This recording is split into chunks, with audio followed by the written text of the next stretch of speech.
I'm Khadija Phillips. I'm formerly from Grassy Park and I moved a year ago to Bokaap. So I heard Soraya on the radio talking about the garden, and then I decided I'm coming to join.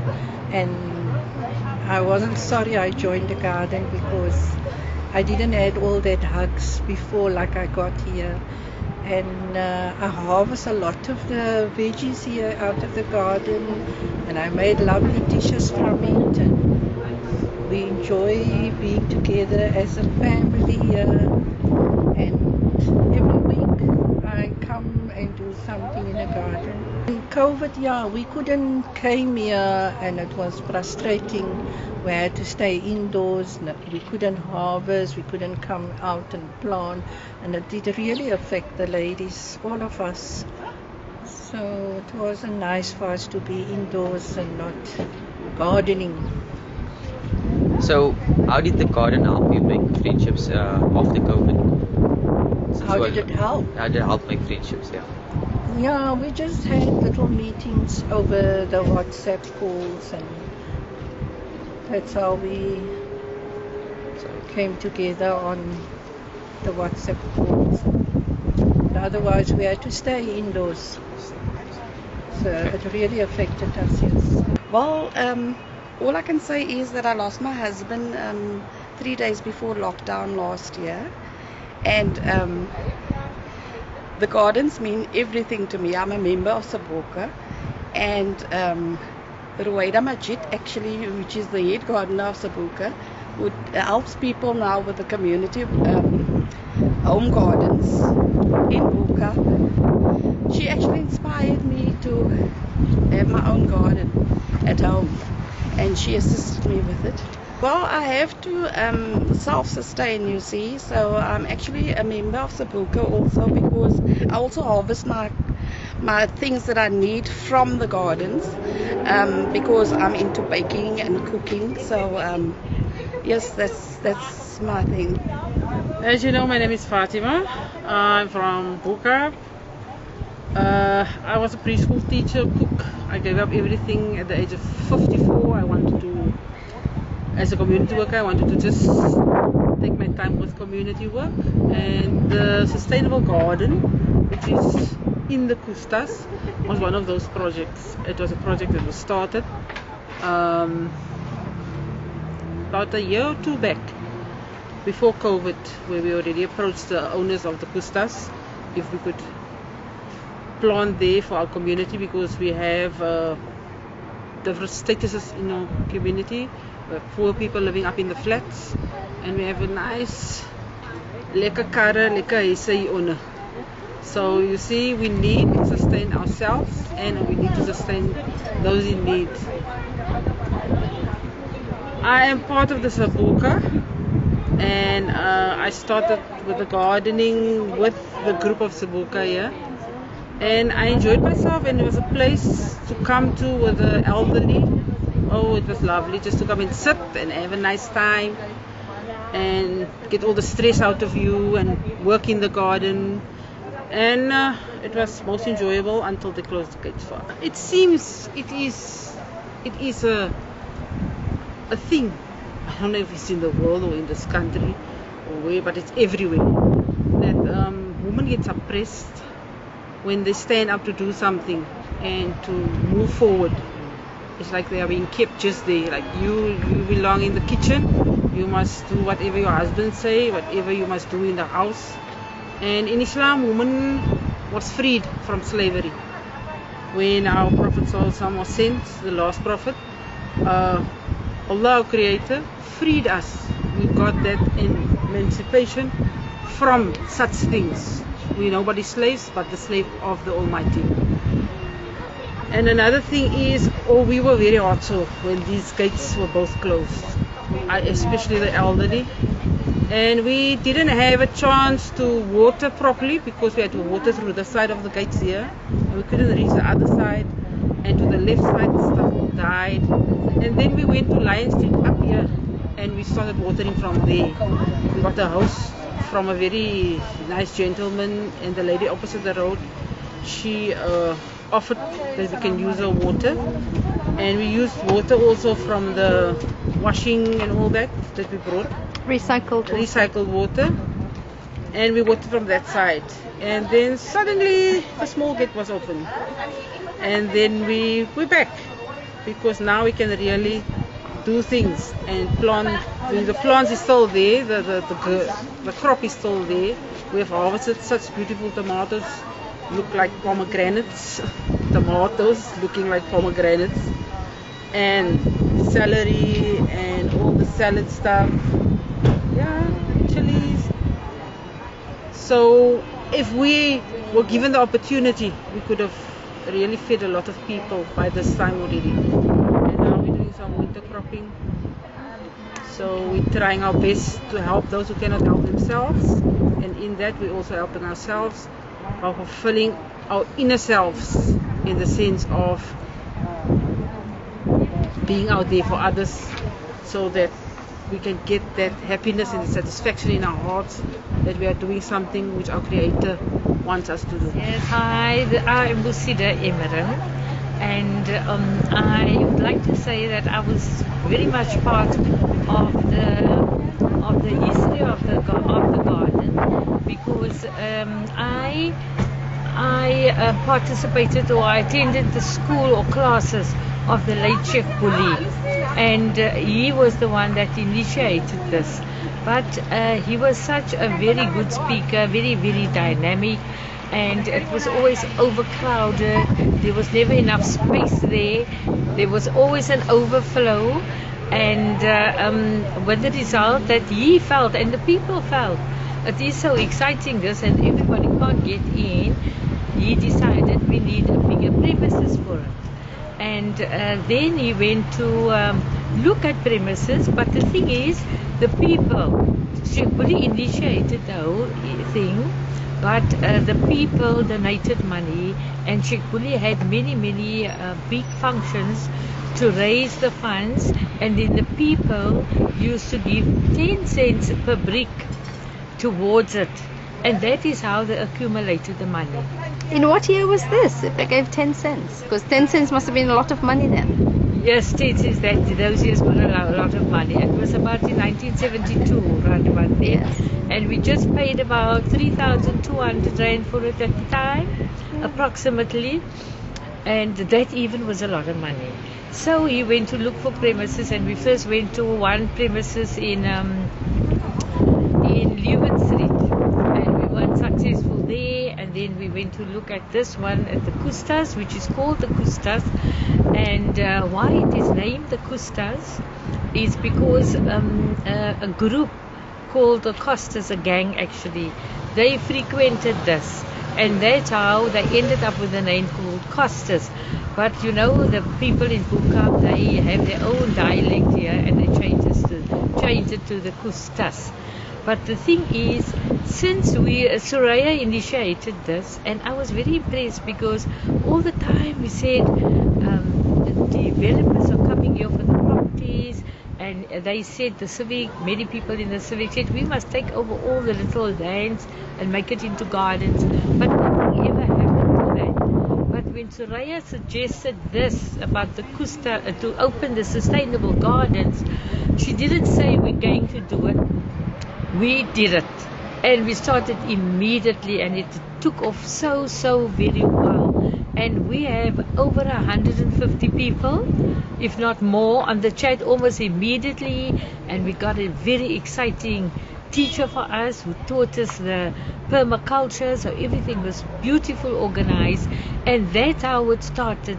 And so many ladies, especially the senior ladies, joined us.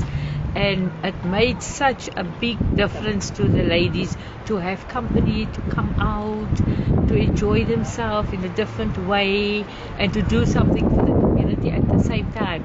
And we had lots of great camaraderie here, and we enjoy all the fun times, even if we have to celebrate our birthdays here. That is what we're doing here, and doing good work for the community.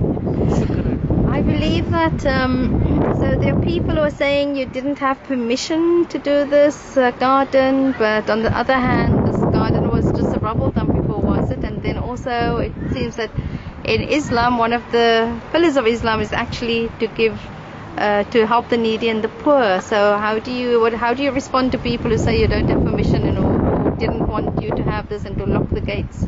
Or how did you feel about that as well? Yeah, initially we did, Soraya and I, we did approach the Buddhist brothers, the Buddhist sons. Those are the sons of the late Sheikh Bulli, and to say we want to do this. And the first thing one of them said,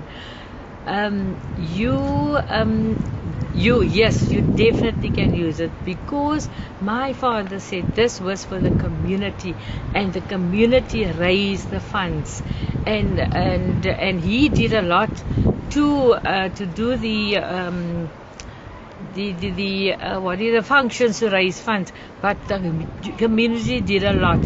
And Sheikh Bulli unfortunately passed away very suddenly at a very young age, and it was an ongoing thing for the community members or the members of the Darul Falah. I was also one of the students of the Darul Falah, but the older members, they were collecting money up till 1998 when the one passed away, and then a few others do it. And it was the people of the poorer side of Bokaap that did it. The people of the flesh, they did most of the collecting for the money for the kustas, and they even paid the rates and so on. So even if the people didn't want to give us permission, we have all the rights, because it's a Bokaap land and it belongs to the community. That is what Bokaap land is all about. So Bokaap land is Allah's land, which is meant to be used in the path of Islam to empower humanity, Yes. and for the benefit of humanity and Yes. the community. So what we're training people to teach them how to grow the food, and then to use it or distribute it amongst the poor. And that training is actually teaching, because what Sheikh Bulli meant is that this must be for a madrasa, and this is exactly what we're doing. Plus we have a teacher teaching madrasa. So we actually the very first to have made use of this land, because for the last 40 odd years, it was completely empty and nobody used it. So we the very first that started using it. What do you say? Does this open a bigger question of Bokaap land, and maybe that people need to probably look at the Bokaap assets more carefully? If Bokaap land can be so abused and used for drug addiction issues and that sort of thing. That's a good thing. Some people complain, some neighbors complain, not the whole community, that we're making a noise. I don't know, so many other objections that they had. I can't understand why they're doing that. I just thought, I couldn't wait to see what they are trying to do by getting rid of us, because they even put the private property sign up and no trespassers. But this is Bokaap land. It's for all the community members here that can make use it, and that is a good thing, to use it for the community and to raise food, to supply food to the people, getting foods into the pots in their homes, etc. So how did you feel when the gates were locked on the garden? Oh, it was terrible. We felt down and out. What are we going to do? Because they really went all out to fight us in different ways. They got a sheikh to put it on the Friday afternoon for Jum'ah. We were very scared about it, but we realized we have to study and see what Bokaap land is all about, and that we don't have to listen to somebody if he's not telling the right thing, or if they one-sided. They were more in the interest of he was more talking in the interest of the neighbors, instead of we that are doing exactly what needs to be done to help the people, especially in the time of the pandemic. So would you say that do you think one could say that because this Bokaap land has been abandoned and left for 50 years, that maybe the community began, because they live opposite it, they felt it was their private property, so that's why they felt that they didn't want other people to come here? Or I think yes, I think that is so. But I also think that they didn't realize the value of the land.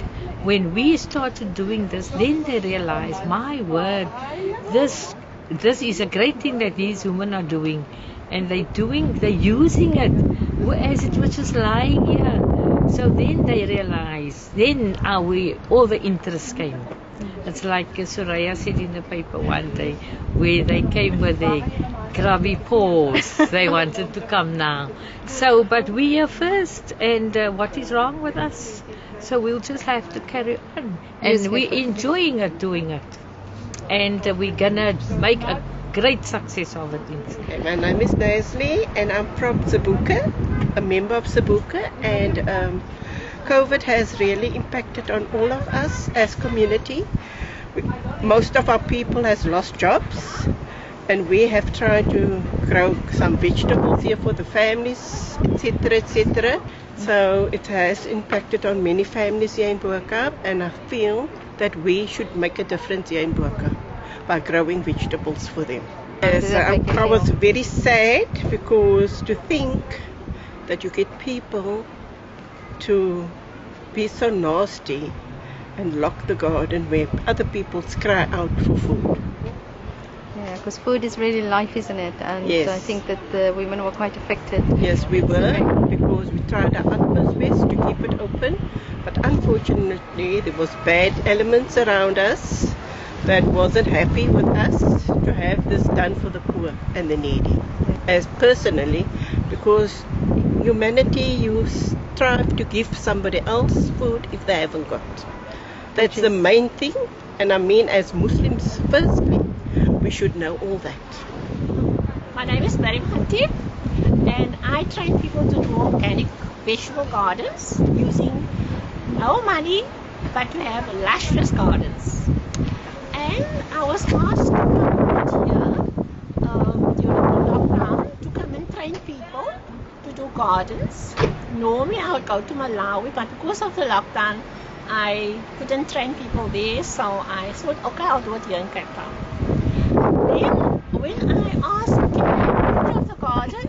This is the rock they sent me as the garden. I thought, oh my word, what am I going to do with this rock? Anyway, the garden is on the other side, I came to know. And yes, when I came here, it was so amazing, this dump. I thought, oh my God, this people is going to make a garden on a dump. But it was interesting because you have Table Mountain on that side as a backdrop. And this wall here, I didn't even think you can have a garden. Anyway, so I came and I gave the training. And I fell in love with this place here, although it was a dump. My teacher always said that on the placards of dumps, a white lily grows. So I thought, let me see if it can really happen. So when they asked actually for me to assist in planning the garden, I thought, yes, let me give, this is a challenge. I normally train, I haven't actually planned a garden, except for my one at home. Let me do this and see. So I said, my motto is, let us work smart and not hard. And we believe when we started here, we had no tools, there's no soil to work on, it was just rubble upon rubble upon rubble, and layers of it. 50 years is a long time. Anyway, so the best alternative was here to actually use tires, use compost and soil, to actually mix that and then plant in it the quickest we could get, which we did. And we started working from the front to the back, because the vision is that all of this must be garden. And yes, so in the lockdown, we weren't locked down. We were actually working until we were locked out of the lockdown. And then our garden really went to ruin because it didn't have water, and it was in the hottest of the months. And these ladies were working so hard, and it was really sad to see how the ones that they had nurtured throughout the months, through the hot summer sun that worked, how it was actually just dying. And then someone came up with a brilliant idea to actually hose the garden from the top. You can still there's a high wall here, and the garden is far below, and they started housing the garden from the top, which was brilliant. So, although they couldn't harvest, eventually when the gate was opened, there was still some of those stuffers ones left, and they could actually use that. We've got some nice recipes on the website that has been made from the stuff that was harvested from the garden. And if it hadn't been closed down, this garden would have given even much more outreaches than we had. And so we're back here again, we're working. We're not thinking backwards, we are thinking forward. And today especially, the ladies called